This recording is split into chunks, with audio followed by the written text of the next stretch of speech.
What dark rituals unfolded when Hollywood's golden god stepped away from the Klieg lights? Behind those dazzling smiles, how many stars traded Christian prayer for ancient incantations? Tonight, we unveil the shocking spiritual secrets of 17 beloved icons who dabbled in forces beyond the silver screen. Charlie Chaplin. Behind that iconic mustache and bowler hat, Charlie Chaplin harbored interests far darker than his comedic genius suggested. In 1921, while filming his masterpiece The Kid, Chaplin specifically rented Morris Mansion, a fantastical structure with domed Moorish towers that resembled an observatory more than a home. But this was no ordinary residence. It was originally built for the Crotona Theosophical Colony, a mystical organization blending Eastern and Western esoteric traditions. While the public laughed at his little tramp character, studio assistants gossiped that Chaplin's business meetings stretched past midnight into star chart sessions, with claims he sought occult insight before filming pivotal scenes. The Theosophical Society archives reveal Chaplin ordered books on astral projection and karma, studying cosmic mysteries between takes. When Photoplay magazine interviewed him in 1922 about these spiritual practices, Chaplin cryptically deflected, saying, "The universe contains more wisdom than any script." Film historians later suggested the birth of the tramp character itself came during what Chaplin mysteriously called a moment of cosmic revelation. Even after he moved on, neighbors claimed incense clung to Mores's drapes for years, lingering evidence of Hollywood's most beloved comedian communing with forces beyond the material world. John Barrymore. Across the canyon from Chaplin's mystical hideaway, screen legend John Barrymore was hunting the stars in a decidedly unscientific fashion. The dashing leading man, known as the Great Profile, maintained a secret that shaped his entire career. An absolute obsession with astrology that dictated his every professional move. Academy archives reveal Barrymore kept an astrologer on permanent retainer throughout the 1920s, with expense ledgers documenting substantial payments. During his torrid affair with teenage actress Mary Astor, Barrymore hired Marie Rusick-Hotchner, the same woman who designed Chaplin's mystical residence, as his full-time celestial advisor. Letters unsealed in 1978 revealed Barrymore's detailed requests for talismans and auspicious timing before his 1920 premiere of Dr. Jekyll and Mr. Hyde. The star reportedly paid $500 monthly for these astrological services, a staggering sum during that era. MGM crew members recalled mandatory horoscope hours on set when filming would halt regardless of schedule or budget concerns. By 1924, fan magazines whispered that Barrymore wouldn't sign a contract unless Mars was in a favorable trine with Jupiter. Director Ernst Lubitsch confided to colleagues that scenes for Eternal Love had to be rescheduled 17 times to accommodate Barrymore's astrological concerns. When his star began to fade in the 1930s, Barrymore allegedly fired Hotchner, bitterly declaring to studio executive Irving Thalberg, "The stars have abandoned me, so I shall abandon them." Gloria Swanson. Beneath the blinding Klieg lights that illuminated her perfect features, silent era luminary. Gloria Swanson harbored beliefs that extended far beyond conventional religion. The highest-paid actress of her time wasn't just collecting paychecks. She was channeling cosmic energy between takes. From 1925 to 1929, at the height of her fame and commanding $20,000 per week, Swanson kept a personal guru named Abdul Rahman on payroll, a fact carefully concealed from her Paramount publicity materials. While shooting Sadie Thompson, Swanson reportedly insisted Rahman be present to cleanse the set's vibrations before emotional scenes. At her Spanish colonial retreat in Beverly Hills, she installed what period newspapers referred to as a violet ray chamber, a room dedicated to early color therapy using prismatic glass and specialized lamps believed to enhance beauty and vitality. Set designers from The Trespasser reported that Swanson demanded crew members align mirrors at specific angles to channel what she called etheric light onto the set, a practice briefly mentioned in trade papers as metaphysics for makeup. An estate sale in 1986 unearthed correspondence showing Swanson ordered complete sets of Helena Blavatsky volumes and specially cut quartz prisms shipped express to her residence. When asked about these spiritual leanings in a 1970 interview, an elderly Swanson characteristically deflected. In Hollywood, the only religion that truly mattered was box office, darling. Everything else was just preparation. Yet behind the scenes, Swanson had kept detailed journals of what she called light meditations, practicing them before every major film role for nearly 4 decades. Mary Astor. Hidden behind the Moorish archways of the same mansion that once housed Charlie Chaplin, 17-year-old Mary Astor lived a life more restricted than her characters ever did on screen. The beautiful young actress who captivated audiences alongside John Barrymore and Beau Brummel harbored a dark secret. She was essentially a prisoner of occult practice. In 1923, Astor's parents Otto and Helen Langhanke purchased Morris with $250,000 of their daughter's earnings, transforming what had been a theosophical retreat into what Astor later called my velvet prison. The young actress found herself subject to a regimen of spiritualism that bordered on exploitation. Astor's posthumously published diaries revealed that her parents enforced strict curfews while simultaneously consulting colony astrologers about every role offered to their daughter. Mother would not allow me to accept the part in Don Juan until Jupiter entered my 7th house, Astor wrote, costing me 6 weeks' salary while we waited for the planets to align. Household ledgers preserved by the Academy show the Langhankes spent over $14,000 on astrological consultations between 1923 and 1925, all charged against their daughter's earnings. Astor later wrote that her escape came only after she shinned down a Moorish balcony the night Mars exited Scorpio, a detail cinema historians long dismissed as metaphorical until architectural plans of the house confirmed such a route existed. Persistent rumors held that her controlling father locked scripts in what had once been the mansion's temple room until favorable planetary hours for reading them. When Astor finally broke free and married, she instructed her business manager never to purchase property within sight of a telescope or star chart, a stipulation that remained in her contracts until 1936. Rudolph Valentino. Through the smoky light of a Los Angeles jewelry store in 1920, a young Italian immigrant who would soon be known as the world's first male sex symbol examined a peculiar stone. Rudolph Valentino, drawn to the shifting golden-brown colors of a tiger eye ring, purchased it despite the jeweler's whispered warning that the previous 3 owners had experienced tragic reversals of fortune. Such caution meant little to the ambitious dancer-turned-actor who had just landed his first significant role in The Four Horsemen of the Apocalypse. According to San Francisco Chronicle reports from 1926, Valentino wore the ring during filming of The Young Raja, a critical and commercial disaster that temporarily derailed his meteoric career, though he later rebounded with hits like Blood and Sand. Superstitious crew members noted how Valentino would unconsciously twist the ring during difficult scenes.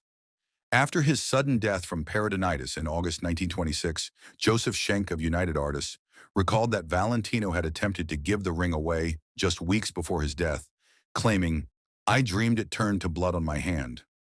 Gossip columns capitalizing on public grief ran the cursed tale alongside obituaries and box office tallies.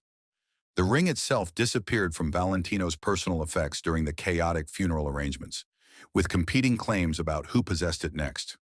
Studio publicists, recognizing a marketable legend, did nothing to discourage rumors that Valentino's film releases were blessed by the spirit of the departed star, while carefully avoiding mention of the supposedly cursed jewelry that had traveled from his native Italy to become part of Hollywood folklore. Pola Negri. Collapsing dramatically across Valentino's flower-laden coffin, Polish actress Pola Negri ensured her grief made front-page news across America, though controversy remains about whether they were actually engaged at the time of his death. What many film historians omit from their accounts is what happened next, a medical mystery seemingly straight from a horror film. Within weeks of claiming possession of Valentino's tiger eye ring, a keepsake she dramatically displayed to reporters while dressed in elaborate mourning clothes, Negri collapsed with a mysterious fever that baffled medical specialists at Los Angeles County Hospital. Medical records obtained by film archivist Robert Burchard in 1989 confirmed Negri suffered an unexplained temperature spike reaching 104 degrees Fahrenheit that sidelined her for exactly 33 days, the same number of years Valentino had lived. Nurses' logs noted Negri's delirious references to the amber eye watching and her insistence that the ring be kept at least 3 rooms away during her convalescence. Industry watchers linked the illness and Negri's stalled transition to talkies directly to the Destiny Ring. Her thick accent, once considered exotic and appealing in silent films, became a liability as sound revolutionized Hollywood. By 1928, her $10,000 weekly salary had dropped to $2,000, and by 1929, she had returned to Europe.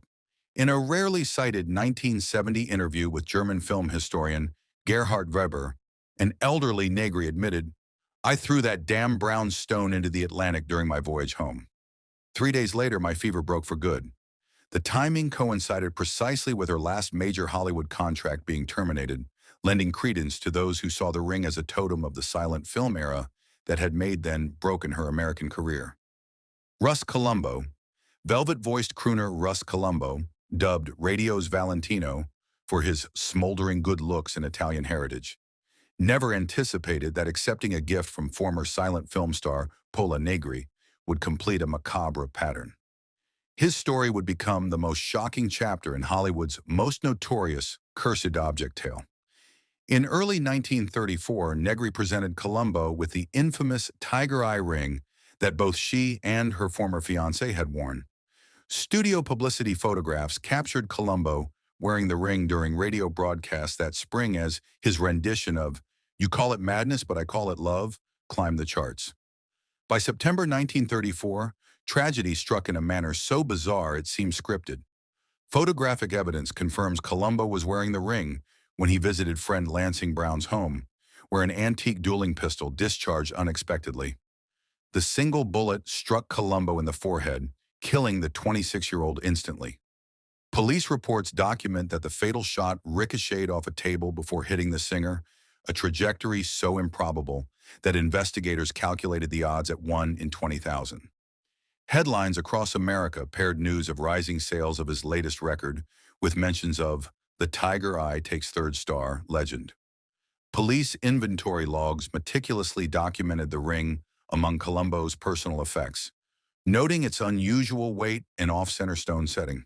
Bing Crosby, Colombo's rival and friend, reportedly refused to touch the ring when offered it as a memorial keepsake. Instead, it was locked away in a Bank of America safety deposit box by Colombo's brother, where bank records confirm it remained untouched for 11 years until another Hollywood figure expressed interest in its supposed powers. Sammy Davis Jr. against the neon backdrop of late 1960s Las Vegas, where he commanded $50,000 weekly at the Sands Hotel, Sammy Davis Jr. made a spiritual detour that briefly aligned the Rat Pack's Jewish member with Anton LaVey's Church of Satan. His involvement with the notorious organization remained Hollywood's most closely guarded religious secret for decades. According to membership records later published by the church, Davis attended his first Black Mass in May 1968 after meeting LaVey at a San Francisco nightclub where the entertainer was performing. Photographs from the period showed Davis wearing LaVey's Baphomet medallion during private parties, though he carefully removed it before stage appearances. In his lesser-known 1980 memoir, Hollywood in a Suitcase, Davis acknowledges accepting an honorary Warlock card from LaVey, writing, "Anton had showmanship, man, and I dug the theatrical aspects. I kept his medallion behind my home bar in Beverly Hills. Good for starting conversations."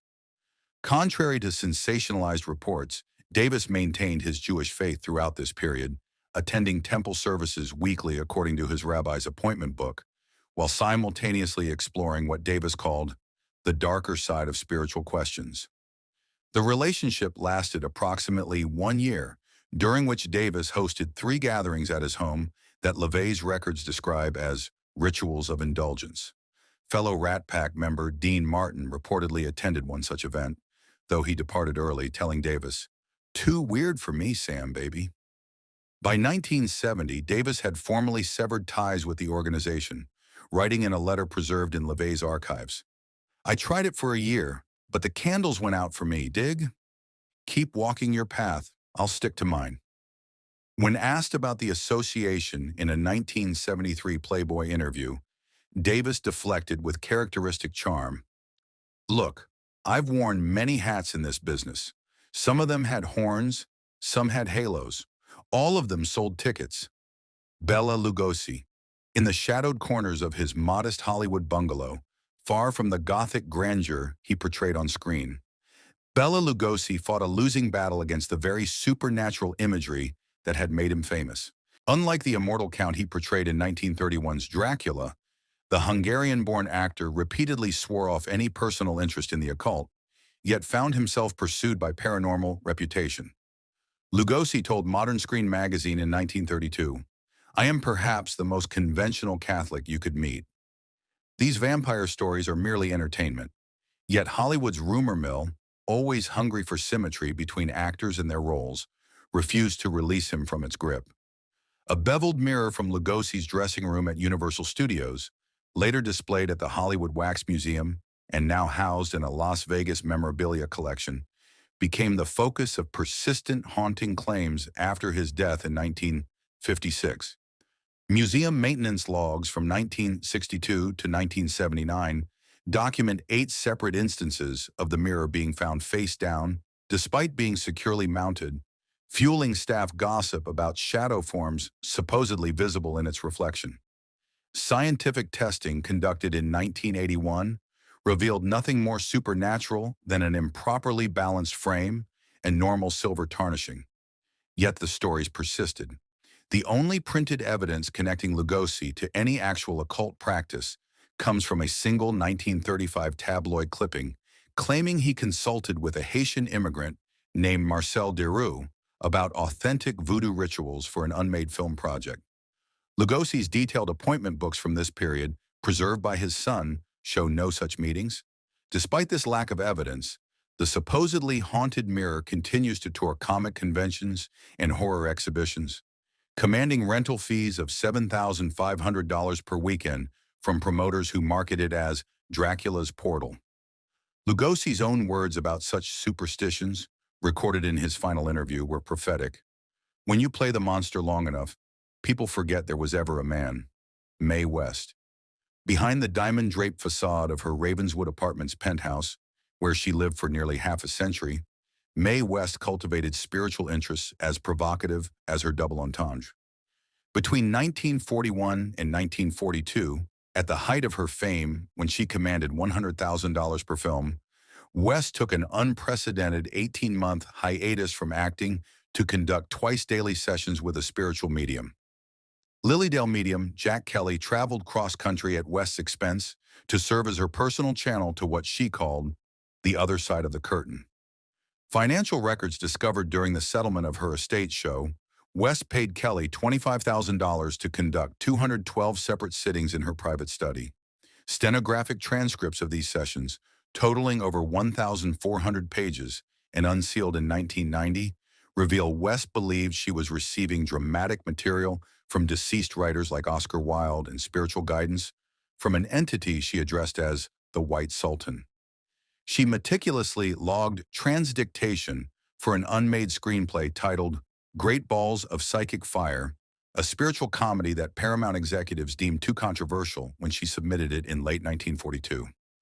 West traveled with personal Yogi Swami Yogananda between 1934 to 1938, requiring studios to provide a meditation room on set, a demand documented in contractual writers preserved in USC's film archive. When asked about these spiritual pursuits by a skeptical reporter in 1950, West characteristically quipped, "Honey, I've been developing my spirit since before you were born. Meditation opened my chakras and my box office." Her personal library, auctioned in 1981, contained 87 volumes on metaphysics, spiritualism, and Eastern philosophy, many extensively annotated in her distinctive handwriting with comments like, "Tried this technique before filming Diamond Lil. Worked beautifully." Elron Hubard. Amidst the post-war optimism of 1945, a discharged Navy officer with writing ambitions rented a room in Jack Parsons' Pasadena mansion, setting in motion events that would eventually spawn a major religious movement. L. Ron Hubbard, still years away from founding Scientology, immersed himself in the very occult practices he would later publicly denounce.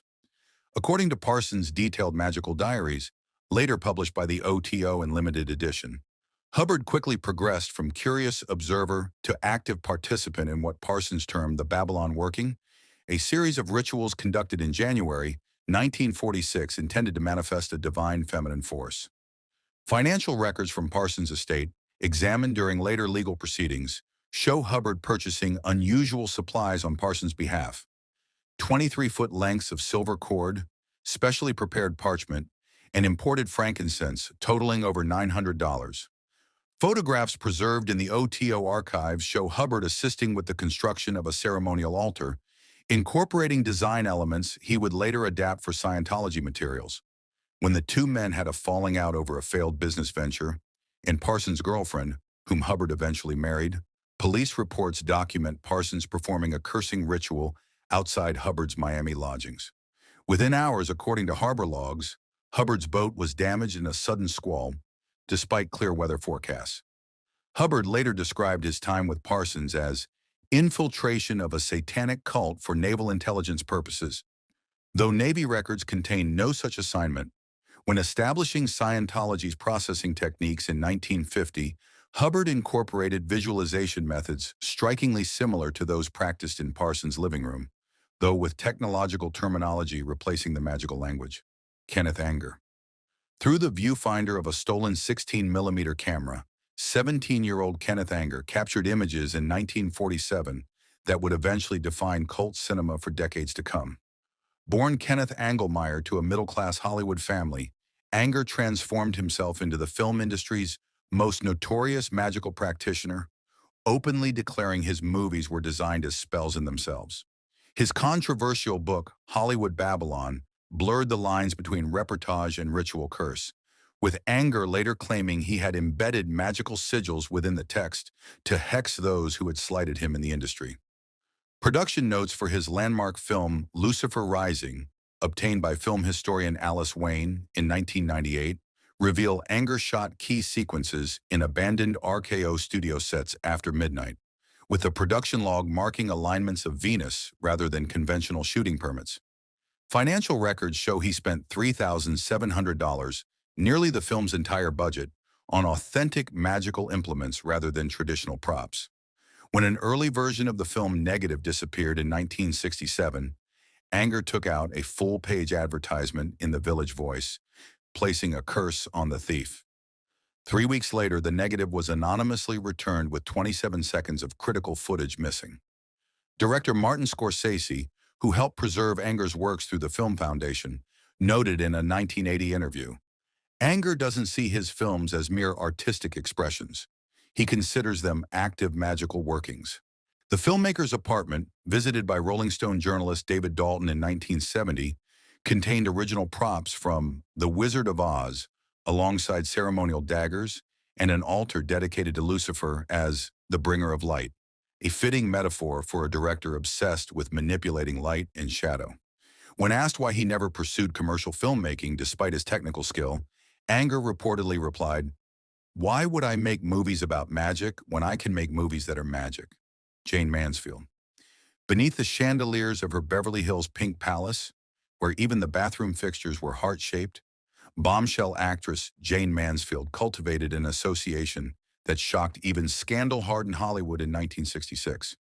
The platinum blonde star, whose career had cooled from its "will success spoil rock hunter" heights, made a calculated decision to align herself with the most notorious occultist in America.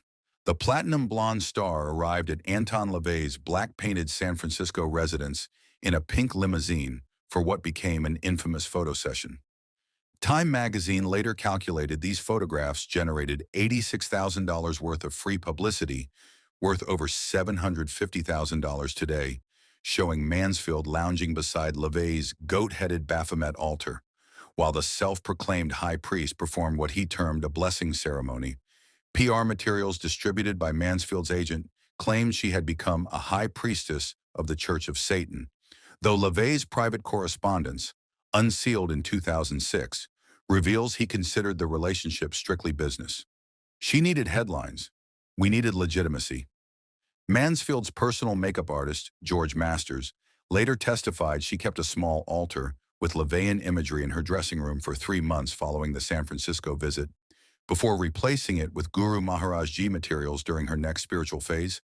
When Mansfield died tragically in a 1967 car accident, the connection took a darker turn as tabloids across America implied a LaVeyan curse had precipitated the crash. An investigation by Motors magazine determined the accident was caused by the following vehicle traveling at 80 miles per hour in dense fog. Yet the satanic connection persisted. LaVey himself capitalized on the association, conducting a memorial ritual that attracted coverage in Life magazine and claiming he had warned Mansfield the spirits were restless. The pink Cadillac she had driven to their meeting was purchased by a collector for $18,000, specifically because of its cursed providence. Greta Garbo. Far from the prying eyes that had driven her from public life, Swedish-born enigma Greta Garbo pursued mystical knowledge with the same intensity she had once brought to the screen. After her abrupt retirement in 1941, Garbo retreated to a 7-room Manhattan apartment where she cultivated esoteric interests that remained hidden from her fans. According to her niece Gray Reesfield's testimony in Vanity Fair, Garbo accumulated over 400 volumes on theosophy, transcendental meditation, and comparative religion. Receipts from the Philosophical Research Society show regular orders between 1945 and 1965 for obscure metaphysical texts, often requesting plain, brown wrapper delivery to maintain her privacy. Her famous declaration, "I want to be alone," took on new meaning when Watkins magazine later detailed Garbo's attendance at exclusive Manhattan seances under the alias Miss G. Gustafson, seeking clairvoyant insight into both spiritual matters and, surprisingly, stock market timing. Financial records confirm several prescient investments following these sessions, including substantial IBM stock purchases 3 weeks before an unexpected price surge in 1957. The notoriously camera-shy former actress allowed no photographs after 1951, but spiritualist circle attendance logs place her at 37 different sessions between 1952 and 1960. George Cukor, who directed Garbo and Camille and remained a lifelong friend, noted in private correspondence that Garbo consulted the I Ching before accepting or rejecting every script I offered her after 1936. Her Manhattan apartment contained a dedicated meditation room with eastern exposure designed to catch the morning sun for what her housekeeper described as hours of silence before breakfast. When Garbo died in 1990, instructions in her will specified that certain books, including her heavily annotated copy of Helena Blavatsky's The Secret Doctrine, be returned to the lodge, though no further identification clarified which esoteric organization this referred to. Clifton Web.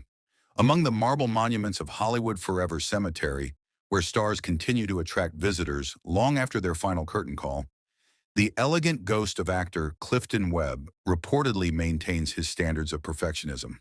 The fastidiously proper star of Laura and The Razor's Edge, who lived with his mother until her death when he was 70, is said to manifest most often near his own crypt, immaculately dressed in evening clothes and apparently displeased by untidy tourist behavior. Cemetery maintenance logs obtained through a 2003 Freedom of Information request document 17 separate incidents between 1970 to 2002, where groundskeepers reported hearing Webb's distinctive clip voice saying phrases like, "Do stand up straight," or "That's hardly appropriate," near his final resting place. Security cameras installed in 1998 captured unexplained cold spots manifesting as vapor near the crypt, occurring most frequently on the anniversary of Webb's mother's death, rather than his own, a detail paranormal researchers find particularly evidential. Columnists in 1969 alleged the perfectionist star practiced mirror scrying, a divination technique using reflective surfaces, with his mother Mabel, with whom he maintained an unusually close relationship throughout his life. The marble slab sealing Webb's crypt now reportedly creaks audibly before sightings, a phenomenon documented by 4 separate paranormal investigation teams using digital audio equipment. When psychic medium Kenny Kingston visited the site for a 1974 television special, he claimed contact with Webb, who supposedly stated, "I'm not haunting the place, merely maintaining standards." Whether psychological projection or genuine paranormal activity, Webb's alleged afterlife appearances have made his otherwise modest tomb the cemetery's seventh most visited site, attracting over 16,000 visitors annually who hope to experience what cemetery staff call the gentleman's ghost, Jack Parsons. Within the manicured gardens of Pasadena, far from the spotlights of Hollywood Boulevard but intimately connected to the industry's darker fascinations, a brilliant chemist lived a double life that eventually consumed him. John Whiteside Jack Parsons defied conventional categories, proving that Hollywood's occult obsessions extended to the scientific community. Co-founder of what would become NASA's Jet Propulsion Laboratory, Parsons pioneered solid rocket fuel that would later take humanity to the moon. But by night, he led an Ordo Templi Orientis lodge where Hollywood's curious gathered for rituals described in FBI files as sexual magic ceremonies. Parsons' 1945 laboratory notebooks preserved at Caltech contain rocket fuel formulas alternating with magical sigils and invocations to ancient deities. His sprawling mansion at 1003 South Orange Grove Avenue, nicknamed the Parsonage, hosted weekend ceremonies attended by effects technicians, screenwriters, and occasional producers, drawn by whispers of Babylon workings performed under red floodlights in the home's marble-floored solarium. A guest register recovered after his death lists 76 film industry professionals among regular attendees between 1942 and 1945. FBI surveillance reports declassified in 1999 note, neighbors' complaints of nude incense rituals audible from blocks away, with strange music and chanting occurring primarily during astronomical events like solstices and planetary alignments. Parsons himself contributed technical consulting to Fritz Lang's Woman in the Moon and maintained correspondence with directors interested in authentic portrayal of ceremonial magic. His explosive death in 1952, officially ruled an accident in his home laboratory, occurred while preparing chemicals for a film special effect. Though conspiracy theories suggest the 37-year-old scientist had been attempting to manifest an elemental spirit using techniques that blended his chemical expertise with occult practices. Marjorie Cameron, with her flame-red hair and penetrating gaze, former Navy wave. Marjorie Cameron walked into Jack Parsons' Pasadena mansion in 1946 and transformed from military veteran to living embodiment of the occult in Hollywood's underground film scene. Her story represents the most direct link between Hollywood's artistic fringe and authentic magical practice. Personal diaries discovered after Parsons' death describe Cameron as his elemental, a manifestation of the goddess Babylon he had attempted to summon through ritual magic. Within months, the striking woman had become both his wife and muse, participating in ceremonies that blended ancient mysticism with what Parsons called the technology of consciousness. After Parsons' death in 1952, Cameron channeled her grief into surrealist paintings depicting ritual visions that attracted the attention of avant-garde filmmaker Kenneth Anger. Her appearance in Anger's experimental film Inauguration of the Pleasure Dome marked the first time authentic thelemic practices reached the screen, with Cameron performing ritual gestures she had learned directly from Parsons. Art critics noted how her 17 paintings from this period, now valued at over $200,000 each, contain repeating symbolic patterns that match precisely with Enochian magical squares described in Aleister Crowley's restricted writings. Curtis Harrington's short film The Wormwood Star documented Cameron creating artworks in a trance state, mixing her own blood with paint pigments while reciting invocations. Though she appeared in only 4 films over 3 decades, Cameron's impact on occult cinema remains profound. When asked in a rare 1986 interview about Hollywood's commercialization of the occult, Cameron responded, "They get it all wrong. Real magic isn't about special effects. It's about intention manifesting through will." Her final film appearance came in Anger's Lucifer Rising, cementing her status as the most authentic practitioner of magical arts to ever appear on screen. The cameras have stopped rolling for these icons of cinema's golden age, but their stories, both on screen and in the shadows, continue to captivate us. How many of your favorite stars were secretly communing with forces beyond our understanding? Which occult Hollywood legend surprised you most? Share your thoughts in the comments below. Do you believe these stars genuinely tapped into supernatural forces? Or were they simply seeking something beyond the shallow glitter of fame? Perhaps the real question is, in an industry built on illusion, who can truly tell where the performance ends and authentic spiritual experience begins?